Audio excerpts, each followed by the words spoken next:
The first time Marcus Bennett noticed the unfamiliar Tesla parked behind his apartment building, he thought nothing of it.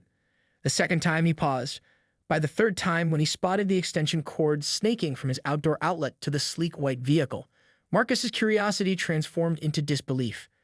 "You've got to be kidding me," he muttered, crouching down to examine the heavy-duty orange cord.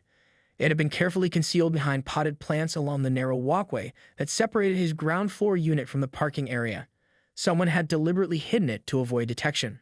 As an electrical engineer who worked from his modest one-bedroom apartment, Marcus was meticulous about his utility bills. The recent spike in his electricity costs had prompted him to install a smart meter to track his usage. The mysterious surges typically occurred between midnight and 4 a.m., precisely when most people were asleep. Standing in the cool morning air, Marcus checked his watch. It was 6:15 a.m. The Tesla's charging port glowed green, indicating a full charge. Whoever owned this car had been stealing his electricity for weeks, possibly months. At current rates, it meant hundreds of dollars siphoned directly from his account. Marcus followed the cord to where it disappeared under his patio sliding door. He had installed the outdoor outlet last summer for his string lights and occasional power tools. Never had he imagined someone would exploit it so brazenly. He waited, coffee in hand, positioned behind the building's recycling bins with a clear view of the Tesla. 20 minutes later, a woman emerged from the building across the courtyard. She wore designer athleisure wear, oversized sunglasses, and carried a monogrammed tote bag that probably cost more than Marcus's monthly rent. She strutted toward the Tesla with the entitled confidence of someone who had never been told no in her life. Marcus recognized her immediately, Karen Wilcox from Unit 4C, the same woman who had complained to management about his unsightly bike rack last month, the same woman who demanded the maintenance team repaint her entire apartment because the original white wasn't the right shade. The same woman who had gotten the elderly gentleman in 2B written up because his service dog supposedly barked too loudly. Marcus stepped from behind the bins just as Karen disconnected the extension cord and began coiling it with practiced efficiency. "Excuse me," he called out, his voice steady despite the anger bubbling beneath the surface. Karen's head snapped up, sunglasses sliding down her nose to reveal startled blue eyes. For a fleeting moment, she looked caught, guilty, before her expression hardened into defensive annoyance. "Can I help you?" she asked, her tone suggesting he was inconveniencing her. Marcus pointed to the cord in her hands. "That's my electricity you're stealing." "I don't know what you're talking about," Karen replied with a dismissive laugh, tossing the coiled cord into her trunk. "This is my charging cable." "Really?" Marcus pulled out his phone, displaying the app that tracked his power usage. "So you wouldn't mind explaining why my electricity bill spikes every night your car is parked here?" Her smile faltered and returned with calculated charm. "Look, I'm in a hurry. We can discuss this later if you have concerns." Before Marcus could respond, she slid into her Tesla and reversed out of the parking spot, leaving him standing alone with his evidence and mounting frustration. That evening, as Marcus reviewed footage from the security camera he'd installed after the bike rack incident, he watched Karen return at 11:30 p.m., Tesla in tow. Once again, she retrieved the extension cord from her trunk, plugged into his outlet, and disappeared into her unit as if stealing from neighbors was the most natural thing in the world. Marcus's fingers tightened around his coffee mug. As an electrical engineer with 15 years of experience designing complex circuits, he knew exactly how electricity worked, and more importantly, how to control it. Karen Wilcox had chosen the wrong person to steal from. "Game on, Karen," he whispered as a plan began taking shape in his mind. "Which RF?" Marcus didn't consider himself a vindictive person, but as he spread his electrical components across the kitchen table that evening, he couldn't deny the satisfaction warming his chest. A small circuit board, a few relays, a microcontroller, and various resistors and capacitors formed the foundation of what he was mentally calling Project Karen. After 15 years designing industrial control systems, creating a smart circuit that could detect power draw patterns specific to an electric vehicle charger was child's play. The real artistry would be in its selective activation, allowing normal power usage while identifying and disrupting only Karen's unauthorized charging sessions. "This isn't about revenge," Marcus told himself as he soldered components together. "It's about justice." His hands moved with practiced precision as the circuit took shape. By midnight, he had completed the prototype, a sleek black box that would fit perfectly beside his outdoor outlet. The device would monitor current patterns, recognize the unique signature of an EV charger, and then introduce harmless but effective voltage fluctuations, enough to trip the Tesla's sensitive protection systems and halt charging. As Marcus finished the final connections, he received a notification from his smart meter app. Right on schedule, his power usage had spiked dramatically. Karen was stealing electricity again. Perfect timing, he muttered, sliding the finished device into a weatherproof housing. Morning brought rain, which provided excellent cover as Marcus installed his creation. The small black box blended seamlessly with the dark siding of the building. Anyone passing by would mistake it for part of the building's existing electrical infrastructure. That night, Marcus stayed up late, laptop open to the monitoring software he created for his device. At 11:42 p.m., Karen's Tesla appeared on his security camera feed. Like clockwork, she emerged with her extension cord, connected it to his outlet, and returned to her apartment. For 15 minutes, power flowed normally, long enough for Karen to settle in for the night, perhaps even fall asleep. Then Marcus activated his system with a single keystroke. The results were immediate. His power usage dropped to normal levels as the circuit detected the EV charging pattern and triggered the voltage fluctuations. On camera, he could see the Tesla's charging indicator flash from green to red. Mission accomplished. Marcus dozed off around 1 a.m., content with his technological justice. He woke to aggressive pounding on his door. Through the peephole, he saw Karen, hair disheveled, designer loungewear rumpled, and expression thunderous. Gone was the polished facade. In its place stood raw entitlement and fury. "I know you did something," she shouted as soon as he opened the door. "My car didn't charge last night." Marcus leaned against the doorframe, feigning confusion. "Good morning to you too, Karen. What seems to be the problem? Don't play dumb. You said something about me using your electricity, and suddenly my car won't charge." "That's unfortunate," Marcus replied. "Have you tried using a proper charging station? There's one at the shopping center 3 blocks away." Karen's eyes narrowed. "I'm not driving to a charging station when there's a perfectly good outlet right here." "My outlet," Marcus corrected. "The one attached to my apartment, connected to my electric meter that I pay for." Color rose in Karen's cheeks. "Look, it's not a big deal. Everyone shares resources in apartment buildings. Sharing implies consent and knowledge, Karen. What you're doing is stealing." She crossed her arms. "The building has a flat rate for utilities anyway." "No, it doesn't," Marcus said patiently. "Each unit is separately metered. I've been paying for your Tesla charges for months." For a moment, Karen seemed caught off guard by this information. Then her expression hardened again. "Well, I'm sure it's just pennies. Don't be so dramatic about it." Marcus pulled out his phone and showed her the bill comparison. $237 extra over 3 months. "That's not pennies, Karen." She stared at the numbers, then at Marcus, calculation visible behind her eyes. "Fine. I'll give you $50 and we call it even." "That's not how this works," Marcus said. "You need to stop using my electricity without permission." "Or what?" Karen's voice took on a dangerous edge. "You'll call the police over an extension cord?" "Grow up." As she stormed away, Marcus noticed something he hadn't before. The Tesla parked in its usual spot, extension cord still running to his outlet. She hadn't even disconnected it. That night, Project Karen executed flawlessly again. The next morning brought another confrontation, followed by another failed charging attempt. By the 4th day, Karen changed tactics. She began plugging in during daylight hours while Marcus was supposedly at work. Little did she know, his home office gave him a front-row seat to her adaptations, and his circuit worked just as effectively at noon as it did at midnight.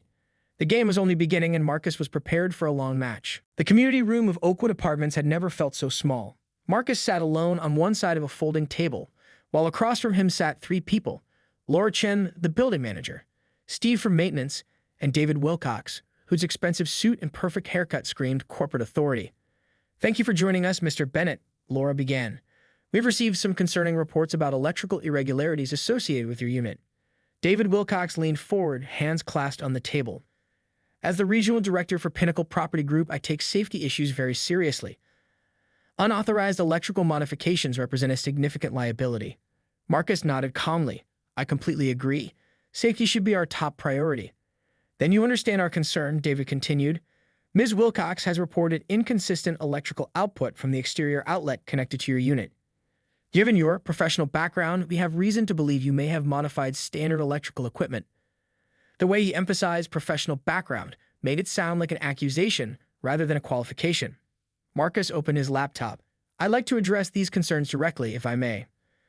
"We're not here for technical explanations," David said dismissively. "We simply need confirmation that you'll remove any unauthorized modifications immediately." "Before we continue," Marcus replied, "I think it's important to establish the full context of this situation." He turned his laptop toward them, displaying a split-screen view. On one side is electrical usage graph with clear spikes. On the other, security footage showing Karen connecting her Tesla to his outlet. "This is footage from my legally installed security camera," Marcus explained. "It shows Ms. Wilcox connecting her Tesla to my outlet without permission. I documented over 27 instances in the past 3 months. Laura's eyes widened. Steve studied his clipboard with sudden intense interest. David's jaw tightened. That's my wife's privacy you're invading with your cameras. The camera monitors my property, which your wife has been accessing without permission. According to my calculations, she's stolen approximately $397 worth of electricity to date. Laura cleared her throat. Mr. Wilcox, did you know about this? David's expression shifted microscopically. Karen mentioned borrowing power occasionally, but not to this extent. Borrowing implies permission was granted and the item will be returned, Marcus noted. Neither applies here. David straightened his already impeccable tie. Let's not get bogged down in semantics. If there's been a misunderstanding about usage, we can address that separately. Our concern today is the tampering with electrical systems. I haven't tampered with anything, Marcus said. I've installed a monitoring system to document the theft of my utilities. That's perfectly within my rights as a tenant and a licensed electrical engineer. Does this monitoring system affect the performance of the outlet? David asked. Marcus had prepared for this question. It records usage patterns and provides diagnostics. Any performance issues are likely due to the improper use of an extension cord for EV charging, something explicitly warned against in Tesla's own manual due to potential overheating and circuit overload. Laura looked increasingly uncomfortable. Our lease agreement does state that tenants are responsible for their own utility costs unless otherwise specified. Exactly, Marcus said, and it also prohibits the use of one tenant's utilities by another without explicit permission. Let's take a step back, David suggested, his tone softening strategically. This seems like a simple miscommunication between neighbors. Perhaps we can reach a compromise. I'm open to that, Marcus replied cautiously. Good. Karen will reimburse you a reasonable amount for past usage, let's say $200, and we'll install a proper outdoor EV charging station in the parking area. In return, you'll remove any modifications to your outlet immediately. Marcus considered this. A building charging station would solve the immediate problem, that something felt off about the too-neat resolution. When would this charging station be installed, he asked. Within the next few months, David replied vaguely. And what about ongoing theft until then? As I said, Karen will compensate you for past usage. But not future usage, Marcus noted, which she'll continue until this hypothetical charging station materializes. David's pleasant mask slipped momentarily. Mr. Bennett, I'm trying to be reasonable here. Don't make this more difficult than it needs to be. I'm simply asking for clarity, Marcus replied, and fairness. Laura interjected. What if we install the charging station within 30 days, guaranteed in writing? And in the meantime, Ms. Wilcox will use public charging stations. David shot her a look that could have frozen lava. Marcus nodded. That seems reasonable. I'd also like the full $397 for past theft, documented in a formal agreement. Fine, David snapped. Draw up whatever paperwork makes you happy. As the meeting concluded, David lingered behind. When the others had left, he approached Marcus with a smile that didn't reach his eyes. You know, he said conversationally, lease renewals are coming up soon. As regional director, I review all tenant records personally. The threat hung in the air between them. Marcus met his gaze steadily. Interesting. I maintain detailed records too, including this conversation. He tapped his phone, which had been recording the entire exchange. Tenant intimidation would make fascinating evidence in a civil suit, don't you think? David's smile disappeared. This isn't over, Bennett. Actually, Marcus replied, I think it is. That night, as Marcus reviewed the formal agreement Laura had quickly drafted, his security system sent an alert. On camera, he watched as Karen once again approached his outlet extension cord in hand, apparently undeterred by the day's events. Marcus smiled. His modified circuit was still in place, and tonight it was set to the most erratic pattern yet. Karen's Tesla would charge for exactly 7 minutes before cutting out completely. As he watched her plug in the cord, Marcus raised his coffee mug in a silent toast.